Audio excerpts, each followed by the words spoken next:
This is Professional Builder's Secrets, the #1 podcast to help you grow your building company safely and securely. Brought to you by the Association of Professional Builders. Join us every week as we talk to industry experts and your fellow professional builders on everything you need to know to generate more leads, more sales, and higher margins while improving the building experience for your clients.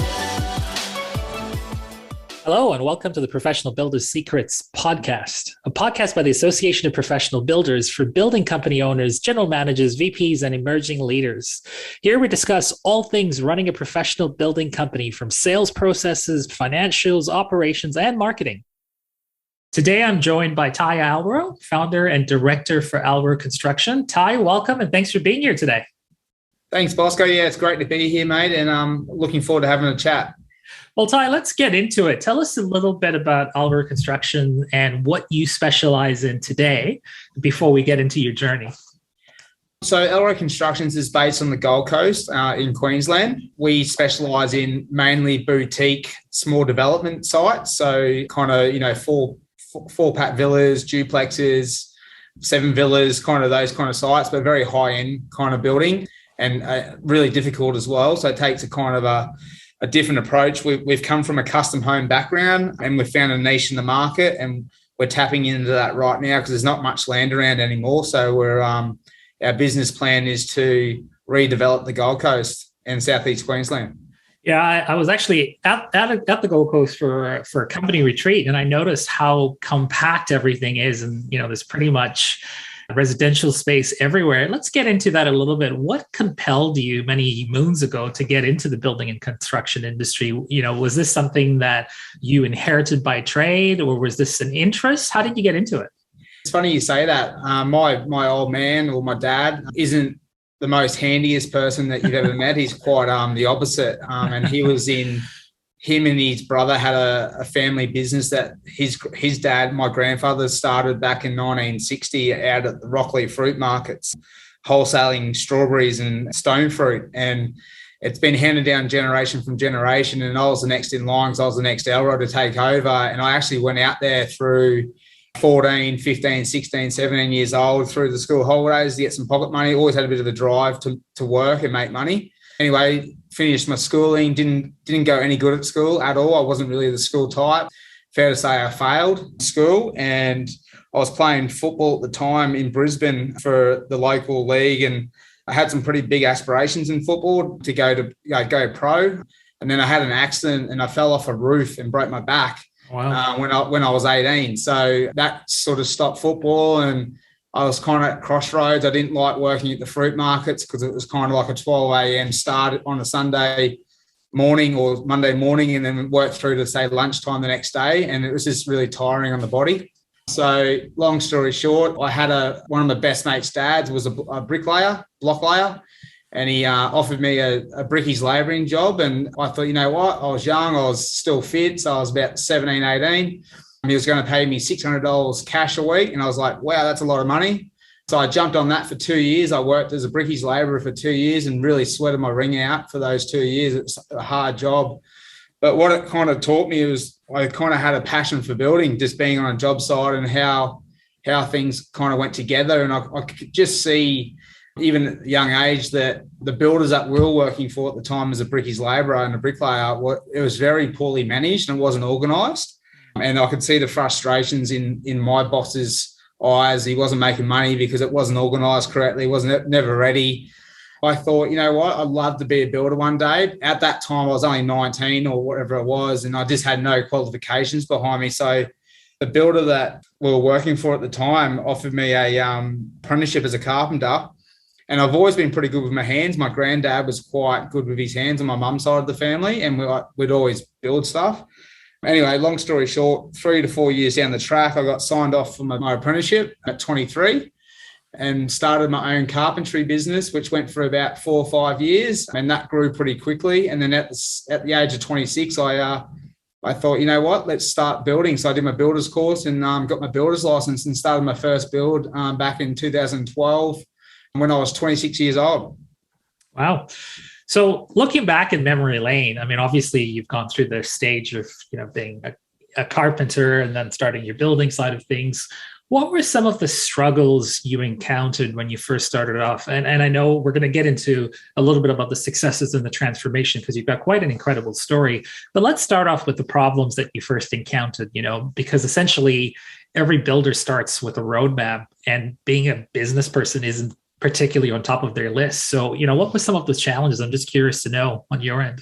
Oh, there was a lot of challenges, like really looking back at it now, what the business has achieved in its whole, it's pretty impressive. But in the early days, the roadblocks was running a business was one of them, just all the tax implications and business requirements outside of just being a builder, because a lot of builders out there are really good at what they do, but they don't know how to run a business and manage people and, recruit properly and just all the business type of things that are in every business, not just building, but just in, can be any business. And that was one of my challenges. Another challenge was I'm dyslexic, and that's why I wasn't very good at school. My concentration wasn't that good, and my English and my, all that kind of, typing on emails and all that kind of stuff and typing up scope of works wasn't great. But I've been very good with numbers from early, just basic numbers like times, minus, divide. I was really good at that. So that was one thing. But yeah, the biggest challenge I had in the early days was finding work was the biggest one. I was 26 years old, had no background in building. I was trying to start a building company. Yeah, I had a carpentry business, but, carpentry is one thing, building's another. So anyone that wanted to come and build with me, it was hard, like 26 years old, young age to be a builder. And I just got, lucky in a way that I met this guy and I knew he was going to give me a shot, but I knew I was going to do it for pretty much free. Yeah. Just to get one under the belt, which I did. And I made budget and broke even, made no money out of it, paid some wages, and that was great. But that sort of started my journey right there. Had something under my belt to show other people, which is like my marketing. The next challenges was, trying to juggle everything you got to do in a building company when you've got more than one job on at a time. So quoting, making sure the scope of works is correctly, which I wasn't even using a scope of works at that time. I was just kind of going, guys, quote this and quote the plans and we'll just follow the rest later on. And, managing clients and managing budgets and programs and the list could just go on and on and on. Right. And that was really overwhelming for me at the time, knowing that I was outside my comfort zone. And unfortunately, the next job I did, I lost a lot of money for not quoting it correctly. My contracts weren't sealed tight, which the developer took me for a bit of a run. I actually lost about $500,000 worth of money, which was really, really hard to do at 27. Had to sell my house that I worked hard for the first 10 years of my life to get that deposit. Had to sell that. Luckily, I had a little bit of equity in the house to get paid out, and actually had the strain of financial stress on me with subcontractors and suppliers ringing me daily saying, "Where's my money?" Where I didn't have it because I was still waiting for the house to settle. Right. So that taught me a lot in the early days about whatever you do in building. If you make a mistake or you cut a corner, it's always going to come back and get you. Right. It doesn't matter how good you are of making, mistakes, or it's always going to come back. So my first thing from the start was, all right, I'm not the best estimator. I'm not the best guy with the details, with the scope of works. So I'm going to put on an estimator. That was my first ever employee. And he come from Bond Uni. He was a little Indian guy, still working for me today. He's been with me for nearly 8 years now. And he's one of the main employees I've got as a project manager. But that was just the first step in my journey when I had to restart, because I literally had no money in the bank again. So as a builder, you've got to have equity in your business to be able to trade. So I only could turn over one house a year for the first 2 years to get my equity back up. And then from there, I kind of met APB, and all the other building skills come into play, all the business skills come into play over the first 2 years of that journey. And like we'll probably get into, we've gone from doing, 2 houses at a time to a lot more in the space of 6 years. But it's been a journey, and, you've got to be fully committed. If I give any advice, I've got some kind of drive in me that I don't think many people have, and it's the drive to be better in my building company. So a lot of people say, "Oh, Tye, you're so successful right now," and I'm just like, "No, I'm not. I'm nowhere near where." You've got goals. You've got goals. I get it. Yeah, I totally get it. But let's dig a little deeper because you mentioned some really interesting challenges that you faced, obviously, and financial awareness, employees not really knowing where to go, and then all these different hats that you're wearing from not having employees. I mean, there's a lot of challenges here that you don't necessarily get a handbook when you first start. So if you look back now, what was the industry lacking at the time when you started out? Was it the fact that you go to school to become a tradesman, or you learn your craft, but there really isn't psychology in how to run a business? Would that be the biggest thing that was lacking at the time? Yeah, I think systems and processes is the biggest thing in the building industry. Everyone does it differently, for sure. Mm-hmm. The main objective is still there, is customer service, bringing jobs in on time, bringing jobs in on budget, and bringing jobs in on a quality that you can be proud about. And speaking about proud, I think you're one of the success stories. I mean, I've had the privilege of interviewing you before and working with you. Your story is incredible, and there's a journey, and the journey has just begun. From everything you've told me, you're very ambitious, and your goals are growing every year. But you're one of those success stories that the Association of Professional Builders are really proud to display. You listed in a lot of their messaging and their website as well. Let's go back in time. How did you hear about the Association of Professional Builders, and what really prompted you to go, maybe I should, consider working with them? It's funny. When I had that job go bad on me and we lost all that money, I just needed a bit of a break. I've worked, every school holiday, and ever since I left school, I was working. So unfortunately, my partner at the time left me over all the stress I was going through and whatever. So I said to my best mate, I said, let's go traveling over in America. And I had to go on a surf trip just to really recharge my brain. And we're in South America for 6 weeks. And anyway, I was Googling one afternoon thinking, how can I make my building company better? I actually typed in processes and systems for building companies. And as you should, you put that in Google in South America. That's amazing. Yeah. And I was literally on a hammock in Bocatel Doro Islands. I can't remember what it's actually called properly, but mate, you had no reception, just had internet. I was Googling away. I was just so cruisy, and my mind was so clear. Anyway, APB didn't pop up. Buildertrim popped up. Okay. And I'd never heard of Buildertrim. This is like 7 years ago. And I jumped on and I had a look at it, and I'm like, wow, this looks amazing. This is exactly what I'm after. So I got back to Australia and I bought Buildertrim straight away. Right. And for some reason, they said to me I was like the first 20 builders in Australia to buy it. And then within about 2 months later, I started getting this Facebook ad come at me, APB. And I'm like, who's this APB Australian? I'm like, typical, someone trying to get a quick dollar out of me. Like, so I kept on saying, like, didn't click on nothing. I was curious, but I kept on saying no. And then one afternoon, I must have been in a bit of a shitty mindset with work, and I clicked on it. Anyway, I went through it, and I'm like, wow, this looks like it's pretty good as well. So I clicked in for a one-on-one meeting, and at the time, I can't remember who it was. It was one of the business development managers. This is 3 years ago now. We went through it, and I was still a bit cautious. I'm like, and then, you know what? They got me. It was just read all their marketing and sales stuff now. It's exactly what they say they preach. Like, it's, they'll follow me up. They kept sending me educational emails. Like, it was all this stuff that they preach. And they eventually got me, because I'm not a sucker for a cheap, like a deal. I like to do my research, and they got me. And to be honest, Bosco, I haven't looked back. Even now, I feel like I still use them as a support mechanism for my business. And they've been a massive part of the journey. And Tye, you've gone through the mentoring process with them as well, right? You've worked with resources, mentoring, everything. I've gone from the members portal, still got the members portal today. So I train all my staff through that members portal. The members portal I still got. So me and Andy still catch up once a month, and I do the Facebook and all those meetings. Mm-hmm. It just keeps on educating the brain and reminds you of what you've already learned, but you might not be doing it. And it's just a good check-in with yourself as a business owner to make sure you're following a proven process. Now let's talk a little bit about, that transformation, because there's so much that's happened for your brand in the last 3 years working with them as well. How did working with the Association of Professional Builders and the mentorship business really impact, the side of your business? What was some of those critical education awareness hubs that you basically got from this that you were able to then apply into your business?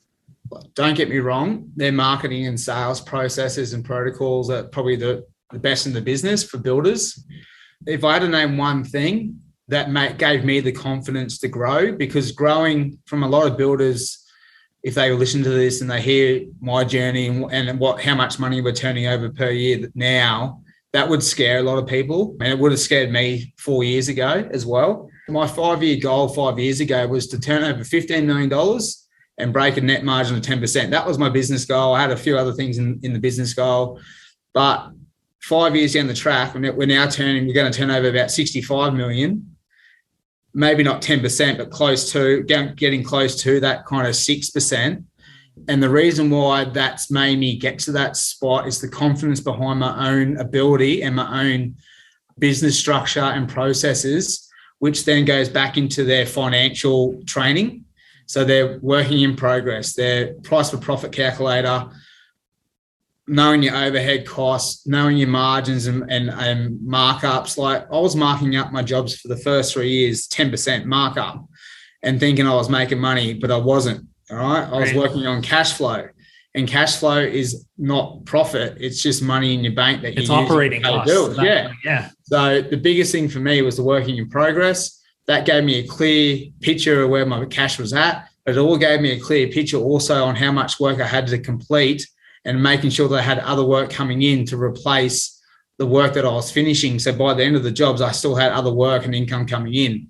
Right. So that for me was the biggest piece of the puzzle, was knowing my financials and their financial reporting programs and stuff, teach you how to look at reports. And I do monthly reporting now. I do weekly reporting on cash flows, but I do my monthly management meetings every month.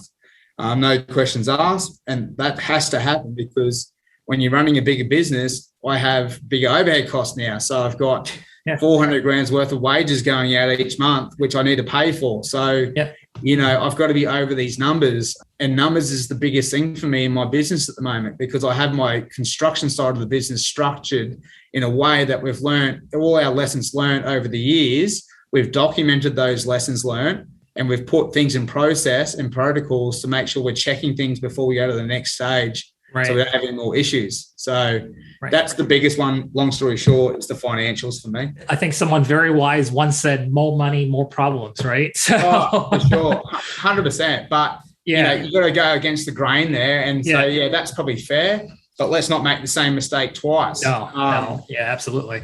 So let's go, let's dive a little deeper into the key applications. You've talked a lot about, some financial terminology. You've talked a little bit about awareness as well. Earlier, you even said that, you were going into jobs and not properly quoting, and not using a calculator or a proper quoting tool.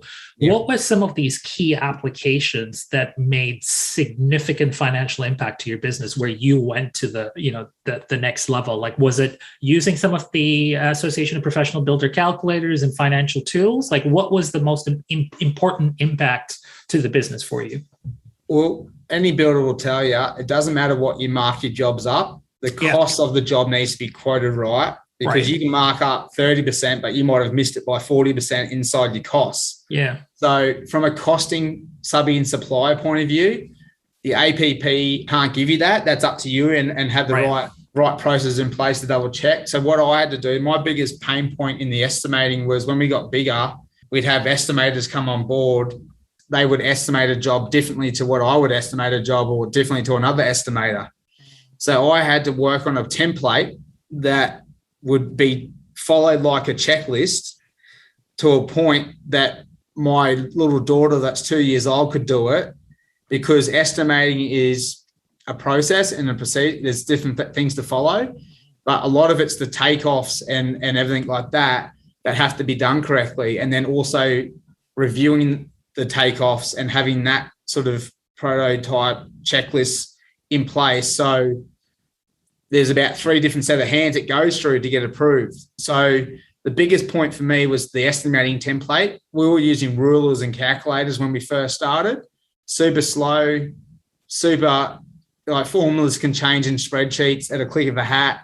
There's all different problems there. And I started looking online for an estimating program, and there's a lot out there, don't get me wrong, and take my word for it. I've tried 4 of them and I don't like all 4. So now I'm on to CostX, which is an estimating program.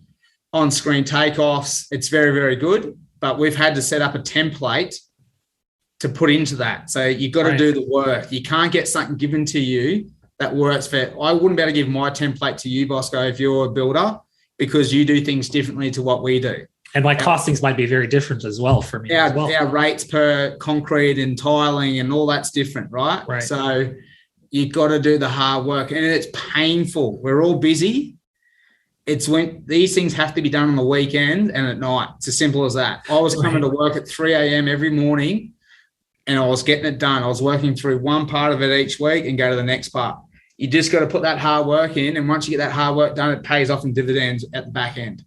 So, for builders that are listening to this and getting into the business, or in that first 5 years where, a building business is likely to fail, at that point, the numbers are pretty daunting. I think 80% of builders trying to get into it typically fail in the first 5 years. Yeah.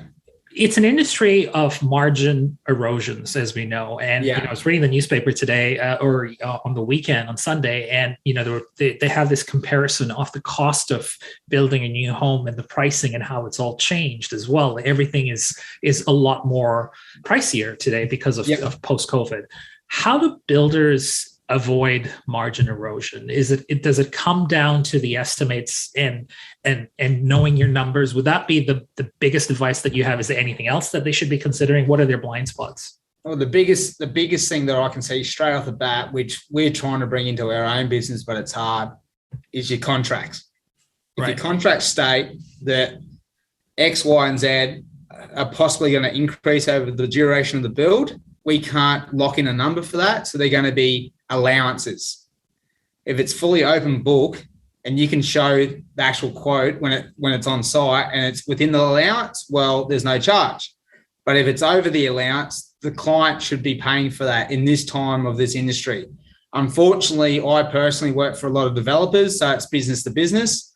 They're not willing to do that. So they're saying to me, Tye, you should know your numbers. So forecast the costs for 12 months' time and we'll sign a contract. So to be fair, I've been doing that, and I've been communicating with my suppliers. I've been communicating with my trades, because it isn't just the suppliers. Right. It's the trades as well, because they've all got their own suppliers to deal with. So the plumber needs to still buy pipes, and the electrical guy needs to still buy the wires and the light fixtures and all that. So we're very open. I think communication is the biggest thing. If I had to put a word on the table, it's communication to your suppliers, to your subbies, to your clients, and just be super open where things are at. Unfortunately, a lot of builders have lost money, including me. I've lost money. That's just part of the parcel, which is really, it's not right. That's not right. Builders have this mentality, people think builders are rich, all right? And I'm telling you right now, we're not rich. We can be rich one day and we can be poor the next. It's as simple as that, and I say that in my own business, like, I can make $100,000 one month and then lose it the following month because of something else. So it isn't that easy, and people shouldn't be thinking like that. But my advice is try to keep your contracts nice and tight if you can, and you should be able to if it's just custom homes to mum and dads. But then you have the other things: the mum and dads have no cash, they're financed to the hilt, the banks won't pay the extra over. So there's another thing there as well that you got to work through. But I've actually used the COVID period to put more margin on my jobs to cover that as well. Not just put extras on the timber or steel or concrete, but I've actually put another 10% in to my build contracts at the moment. And I've got away with it to a point that we were running at low margins for a long time and we needed it to come up. But to come up 10% on a $3 million build is $300,000. When you built something the same 6 months ago with the same client, that's hard to do. So using this COVID period, I've kind of snuck that in and used the COVID as a thing. But, I'm not ripping my clients off. I'm just trying to get my margins to where I can, grow successfully and make money for the business, really, which is, you got to Well, you've got to sustain your business, as you said. So, you've had an incredible journey. You've seen the success. You're now at a financial threshold that's a lot higher, and it's pretty impressive from the outside looking in. If you look at your journey to date, what are some of the key reasons for that success? You talked about communication. You talked about financial awareness and knowing your cost as well. What do you sum that success? Is it your personal drive? Is it where does the success come from? I'm not going to lie, and this is getting, it's going pretty out there, but I believe in karma, right? So I'm going spiritual here on you, but I've always done the right thing, right? So if we've made a mistake, I've pulled out that 50 grand mistake and replaced it out of my own money. If we're going to be delayed on site, I've been very open about that. Any other issues, I'm just open, right? And then I always wear my heart on my sleeve in the way of, if that's not good for my house, if I was living in that house myself and I wasn't happy with it, and I've got OCD, by the way, so that's pretty gnarly, I will either pull it out and redo it or fix it to make it to a standard. And I think that for me, because we haven't been big on the marketing, we're talking at the moment about that, but we've been word of mouth, which I don't advise doing as a general rule, to have that's your only part of your way you bring in leads. But we've made a lot of success through word of mouth, which is a good thing because that's a good pat in the back. But the reasons why I did that, because commercially, sometimes I could have easily stayed commercial and said, no, I'm not fixing it. But then that person speaks to 100 people that they know, and then they say, oh, don't use Alroe because, they're rough, or they don't do what they say, or, they're sharks or whatever. So for me, relationships has been the biggest driver for me across my journey so far. And I've met people along the way that have got me to the next part. APB for one, Russ and Sky and Andy. Then I had a couple of other business coaches before them, which took me from stage A to B. And I've been very big on self-development. I'm not one of those guys who'll go out there and start making a podcast about it. Right. I like to keep it to myself. But the thing is, I'm always moving with the times and looking for the next best thing, which is an entrepreneurial thing. Sometimes that can be overwhelming for my business. I can get some change fatigue out of that. So I've got to be mindful of that. So now I've got my own coach outside of APP working on me personally to go into more of a CEO role, not as a managing director role, operation, you know what I mean? So I'm always working on myself so then my business can be as best as it can be. But biggest value in the business is respect and honesty. Right. And so it's really going back to that personal relationship building. I take everything personal. Yeah. Fair enough. It's hard not to. It's hard not to, right? Yeah. Okay. When your last name's on, your last name's on the building company, it's hard to not. Yeah. When your last name's on the building company, everything is personal at that point. Well, let's dive a little bit, into the pressures that builders face today. Obviously, you're a mentor to many now, and you've credited a lot of the mentoring from the Association of Professional Builders that have really helped your success as well. Pre and post COVID, obviously the rise for residential homes, it has increased drastically, even through COVID and the COVID era. And we're even questioning if it's going to crack at some point, or if we're sitting on a false narrative. But what are some of those pressures and challenges that builders face today in an industry of margin erosions? The biggest thing I see, and I'm very aware of this for myself, overreaching's one. Having a lot of people come, we would get probably 2 or 3 phone calls a day to build a development site for a developer. And that's literally the amount of, before COVID, it would have been 1 or 2 a week. Now it's 1 or 2 a day. So overreaching's one, making sure you know your capacity for your team, not just for yourself, but for your team. But that's a good thing, having so many leads come in like that, because you can kind of pick and choose. So making sure the qualifying process is done right, that's a big one. I can see in the next 18 months there's going to be a crash. That's how I see it. That's how I'm gearing myself up for it, which is scary in a way that we just had a team meeting on Friday. We've put on 33 people in 12 months. Wow. 33 employees in 12 months. So for me, I've got to have, I'm always thinking 2 years down the track. That's how I think, right?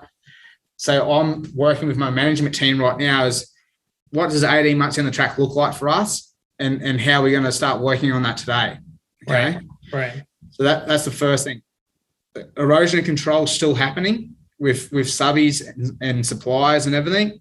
Some of our jobs we quoted 3 years ago and we're still working on them today.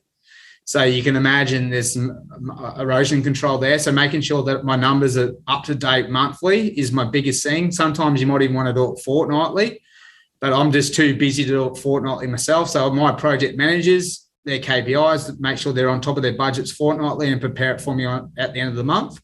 We work through each line item, each budget line item each month with my PM and my CAs. The next thing that I see is coming is people think I'm making money right now, but they're not. And then the work's going to dry up. And I think the working in progress figure and the cash flow is going to stop.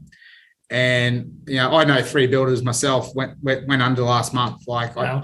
I can see it coming because, if we've got, I think Ross told me that 95% of his builders, when they first come to the APB, are on like 1 or 3% net margin or something like that, statistics. So it's to say everyone else in the building industry is running the same because they are, because I'm getting beaten by other builders, which we don't really tender too much anymore. But when we were tendering, I was getting beaten by 150, 200 grand.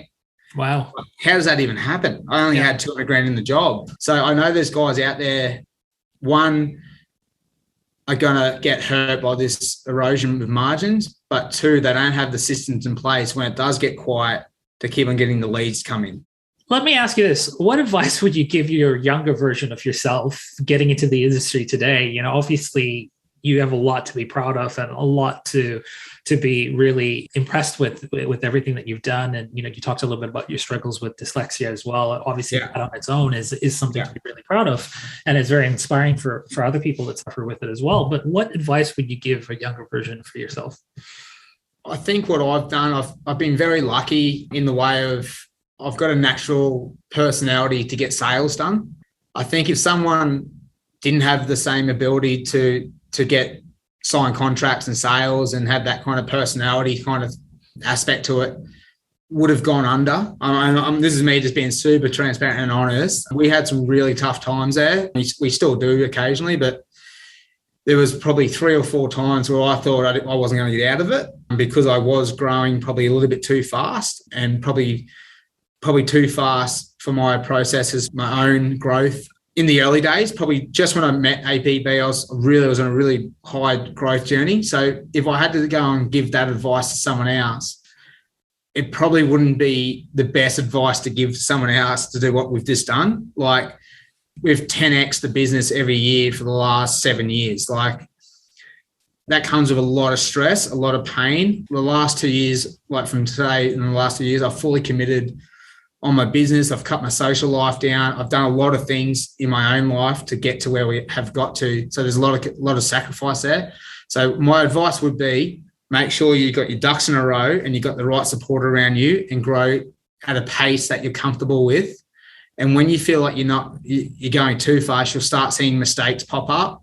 Just look at those mistakes and take those mistakes on board. And that might be a trigger to say slow down a little bit and stop taking on more contracts because it can get out of control. So my final question for today, and this has been a really unfiltered, very insightful interview as well. I really, really appreciate your honesty and transparency here. Any wise words for our listeners out there? Obviously, we have an international array of audiences, but for people in Australia in the building specific space, what final words of advice do you have for this interview today? just keep on trucking. Keep on trucking. You just got to keep on just turning up every day. Make sure your main KPIs in your business are performing, your sales, your operations, and just make sure you're staying ahead of the game and just keep on talking to people out there. Right. Keep on talking to the suppliers and all that and make sure you're all over it because it's not going to be like this forever. Right. Well, we really appreciate your time, Tye, and thanks for being with us today. We really love the unfiltered perspective and really wish you all the best with where you're going as well. Awesome, Bosco. Good to be here, mate.